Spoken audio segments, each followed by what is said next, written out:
Mix জ্ঞান Assam YouTube চেনেলটোলৈ মই প্ৰফুল্ল স্বাগতম জনাইছোঁ সকলোকে।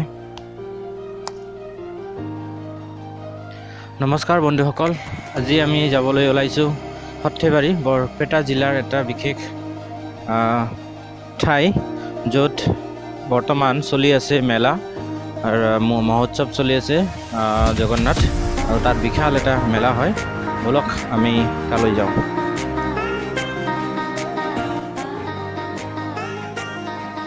আপোনালোকে যদি মোৰ ইউটিউব চেনেল মিক্স জ্ঞান আসাম ছাবস্ক্ৰাইব কৰা নাই, তেতিয়াহ'লে আপোনালোকে ইউটিউবত গৈ চাৰ্চ কৰক মিক্স জ্ঞান আসাম, আৰু তাত ছাবস্ক্ৰাইব বাটনটো আপোনালোকে ক্লিক কৰক, আৰু কাষত থকা বেল আইকনটো নিশ্চয় প্ৰেছ কৰিব। ধন্যবাদ।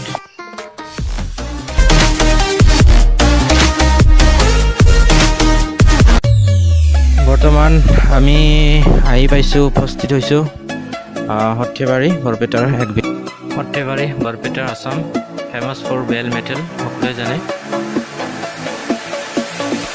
তো বলক আমি আমাৰ মহোৎসৱ মেলাটোলৈ যাওঁ, আৰু আপোনালোক মই এই ভিডিঅ'টোত দেখাবলৈ বিচাৰিম যে ইয়াত বিশেষ আকৰ্ষণ থকা এই গেটটো, আটক ধুনীয়া গেট, লাইটিঙৰ দ্বাৰা যিটো গেট বনোৱা হৈছে, চাওক ইমান ধুনীয়া গেট। ৱাও, আমেজিং, চাই থাকক।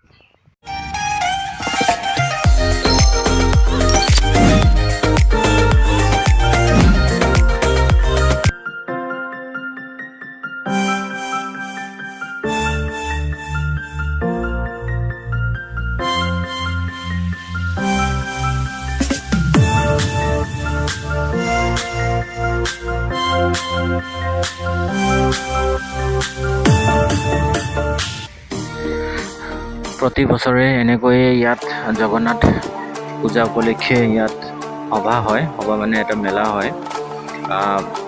বিশেষ ইয়াত গোটেই অসমৰ বিভিন্ন ঠাইৰ পৰা ইয়াত বিভিন্ন ধৰণৰ সামগ্ৰী ইয়াত উপলব্ধ হয়, আৰু বিভিন্ন ঠাইৰ পৰা মানুহবিলাক ইয়াত আহে, আৰু এই ঠাইটোত সকলো বস্তু পায়। ইয়াত ধুনীয়া এটা ডাঙৰ মেলা হয়, ইয়াত মহোৎসৱ হয়।